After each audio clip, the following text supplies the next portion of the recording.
Hey guys, how's it going? My name's Arden, and today we're here to review Venom number 29. Sorry for the slight delay there. For some reason it took a long time to connect to YouTube, but here we are.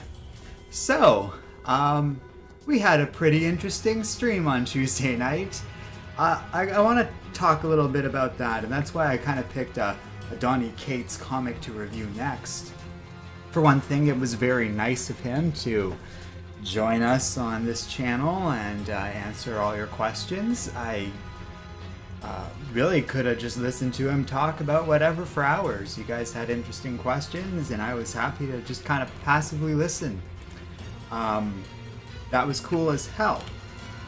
And it really just kind of came out of nowhere. I was on Twitter and just saw him tweeting about it, so I replied because I think I was just the YouTuber on that happened to hear him, and he was nice enough to come and join us and take everyone's mind off the election a little bit.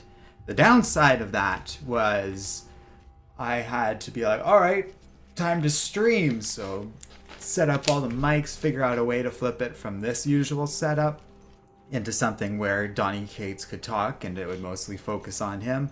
And he's like, okay, I'm ready to go. Just text me the link or like message me the link. And I had limited time and I missed turning up his volume a little bit. And unfortunately, there's no real easy way to fix that with YouTube's editing. I'd have to like download the whole video and figure out a way to fix that like in Audacity or something and then put it back up, and it just really wasn't worth it when I was playing around with it, and you just kind of have to fiddle with the volume knob a bit. I don't talk much in this stream because I come in crystal clear and quite loud, and Cates came in really quiet and even echoey at first, but you know, we did eventually figure it out, and he sounds pretty good for the majority of the stream. I apologize to anyone who I didn't get your questions. There was a ton of them, and Donny very reasonably only had an hour to join us before he had to go walk his dog or something like that. And I really thank everyone who donated in Super Chat and stuff. That was very kind of you. I made sure to read all of those questions to Donny for sure. He was very gracious about that as well. And yeah, it was just it was just a fun little surprise for me even, because I was just like sitting there watching literally election results on this Canadian channel CBC, and we just started tweeting at each other, and then this thing came to be. So that was cool. And any other little moments of unprofessionalism on my part, I apologize. Donny and I, as we were saying, we're literally kind of doing it by the seat of our pants. That's why he didn't even know my name when we were doing the stream, because we didn't even think to introduce ourselves like that. Whatever, it was all good. And we had a great time.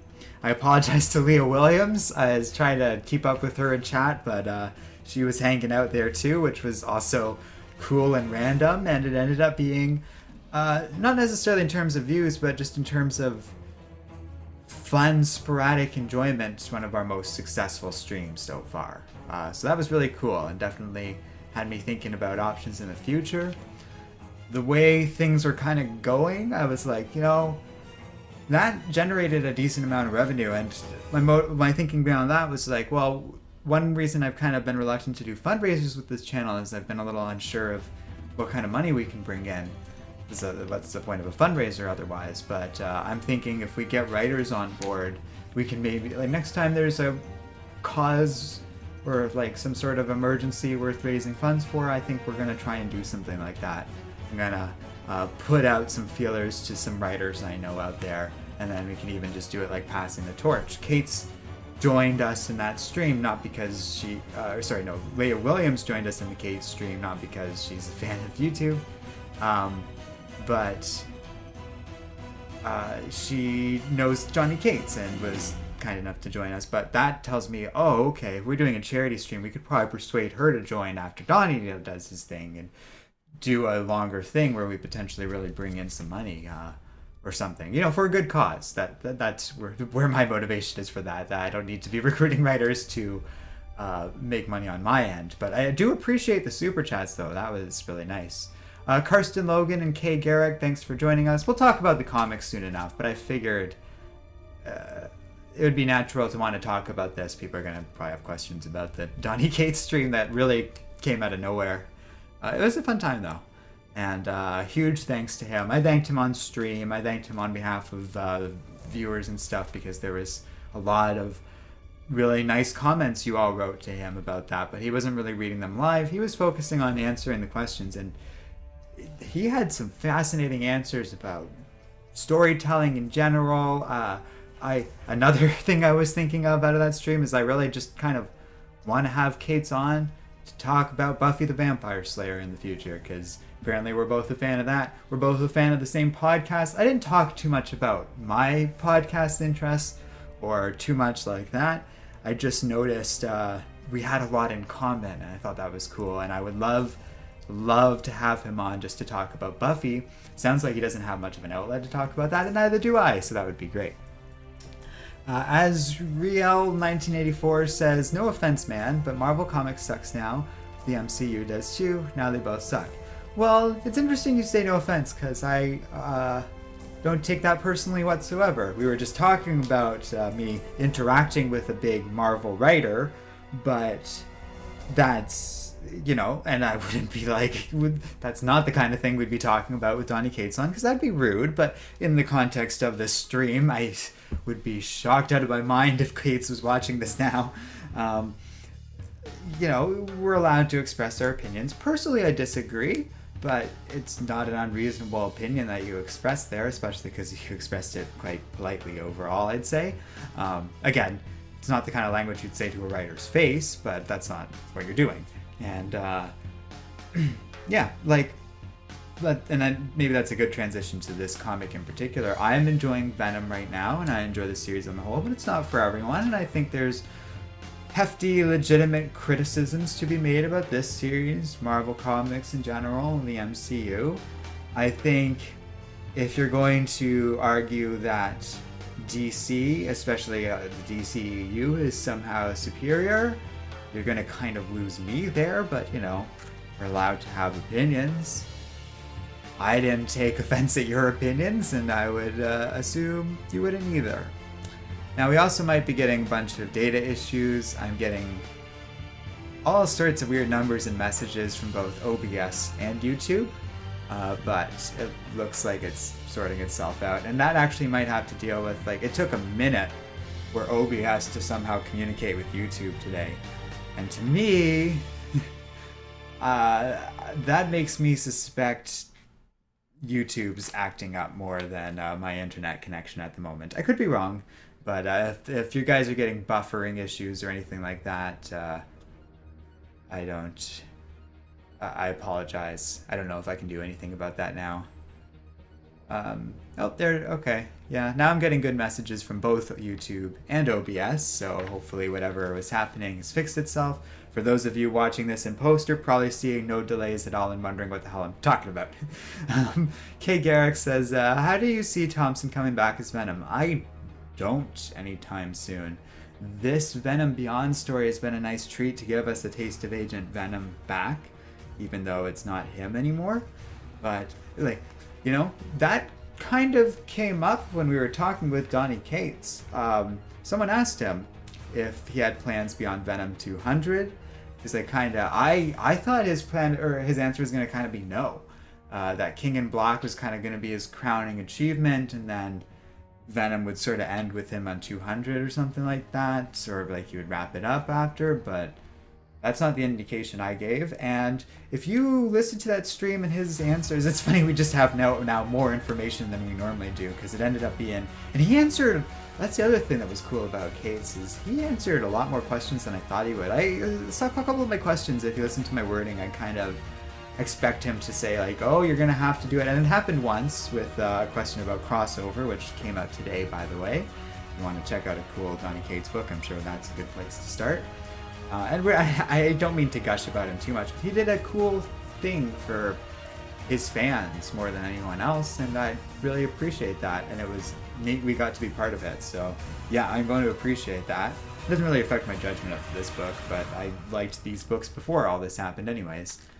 But as for Thompson coming back, if without you having to go back and watch the Donny Cates stream, Kay, or anyone else who's curious, the tone to the way he was talking about how he approached doing all this new stuff with Venom, how he came up with Null, and all of that stuff was very interesting. And he's done interviews before, but I think because it was a video and he could be fluid, he got to get into it a little bit more than I've heard ever before, which was cool, because it gave me the sense like he really wanted to bring a mythology to Venom. He didn't use those exact, well, he used those words, but he didn't use the exact words that I'm about to use in terms of like building it into a franchise. But that's kind of what he's getting at. I don't think he has that business sense in mind, but like it's that world building. That was another word I was thinking of when he was talking about it, is he was building a world out of Venom, a world that I think he correctly identified as being kind of a blank spot in the history of Marvel up until this point. So in terms of Flash Thompson's role in all of this, well, that stuff kind of came before Donny Cates, and we didn't really talk about what he feels about that. I'd be very curious, and that stream wasn't for me to ask questions, but I'd be really interested in what he thought of Venom as a whole. I don't know what that beeping is. I don't know if you guys can pick that up. Usually, no, well, it stopped. Oh god, that was distracting. But I don't know how he feels about Agent Thompson or Rick Remender's take on the character, which I love. And I thought Flash Thompson had a really good story. And like a lot of people, I have issues with how Dan Slott just kind of killed him off to have a death in his big kind of end story. That wasn't his character, so it felt a little silly. I'm not the only one with that problem. I don't know how Cates feels about that, but if you look into what he was thinking about like Venom's mythology and how he kind of used his divorce to stage that, Eddie Brock is a better vehicle for those kind of feelings and the general direction of fatherhood and those sorts of themes that Cates likes to explore than Flash Thompson really is. So as long as Cates is attached to Venom, I don't see Flash Thompson coming back. And I'm not necessarily against reversing that character death.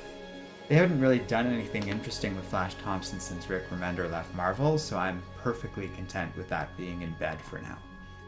Let's leave it at that, maybe. But hey, if they want to keep Annie as Agent Venom, that's cool, because Venom Beyond has been a pretty good advertisement for that. Carson says, what do you think of the Sam R. Venom? Sam... I feel like I'm blanking on what you're going for there.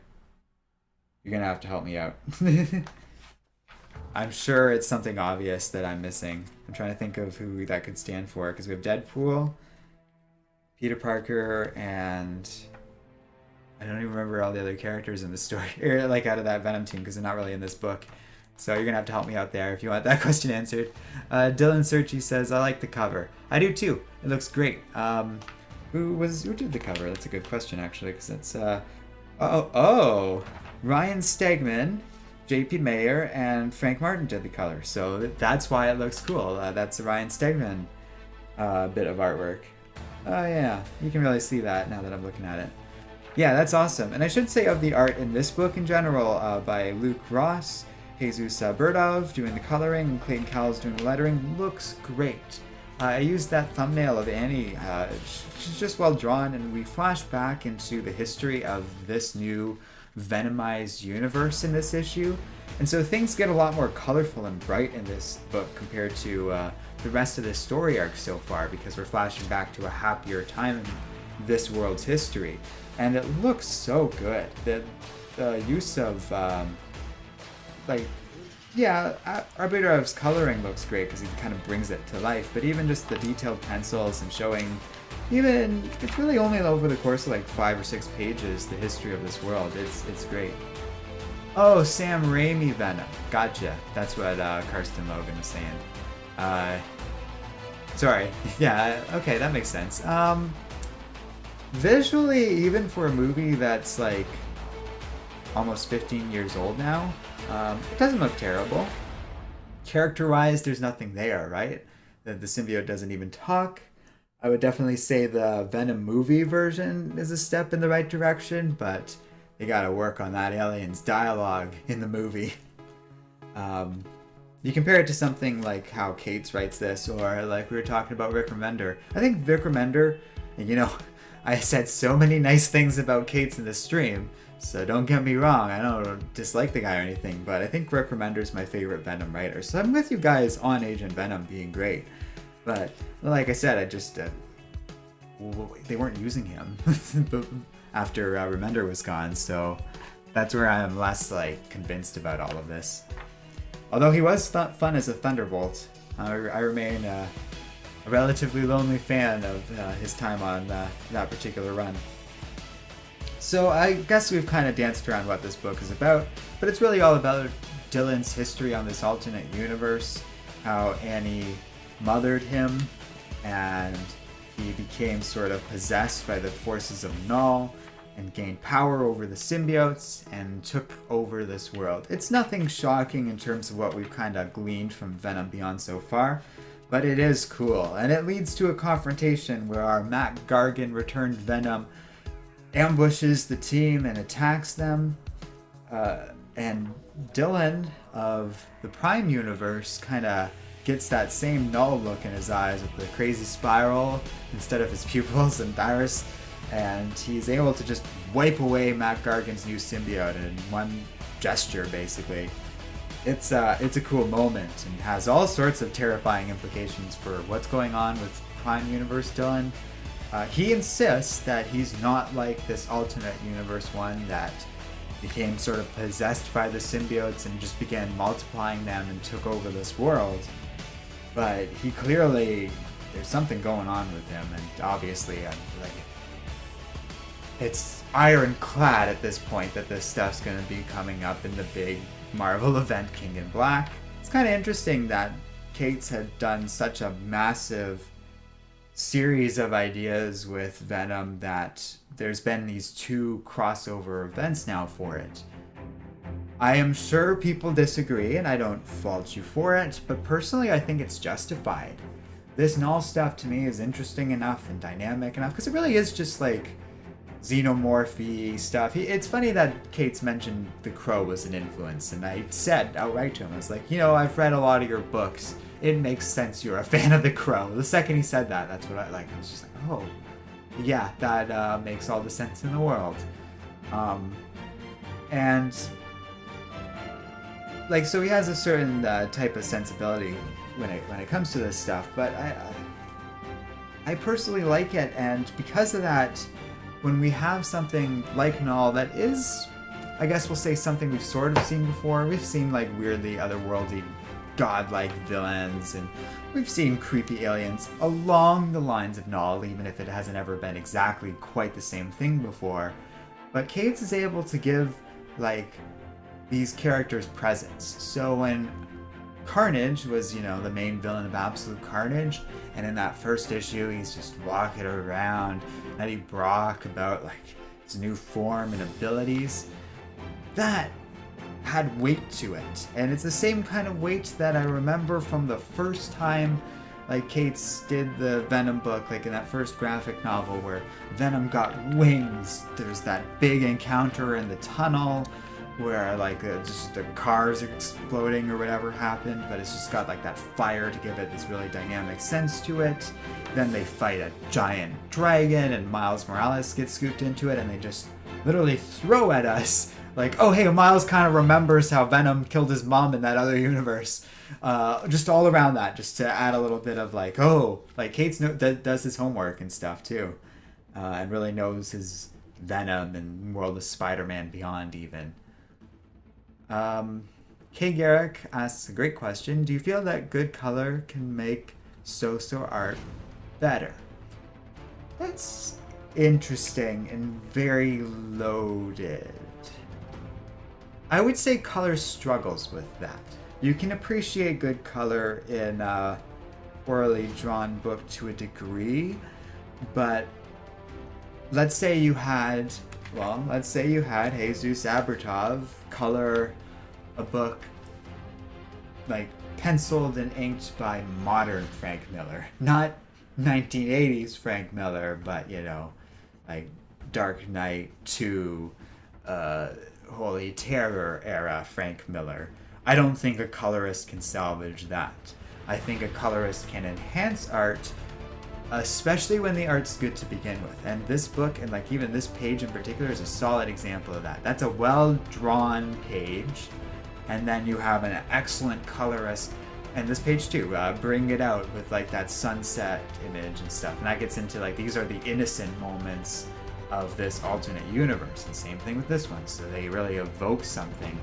These pages, these 3 pages that just flip by on the screen, they wouldn't be the same without color.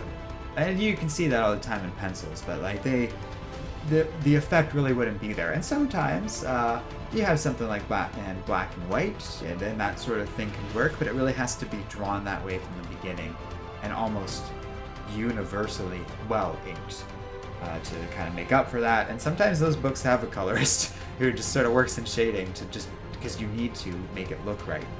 So colorist is essential, but I don't know if a colorist, it's almost like how it works for a penciler. A penciler can enhance a comic, but I don't think they can save a poorly written one. Not really. That's where we get into like Heroes in Crisis Mode, where it's like, well, it has like some of the best art I've seen in DC event, but I effing hate that story.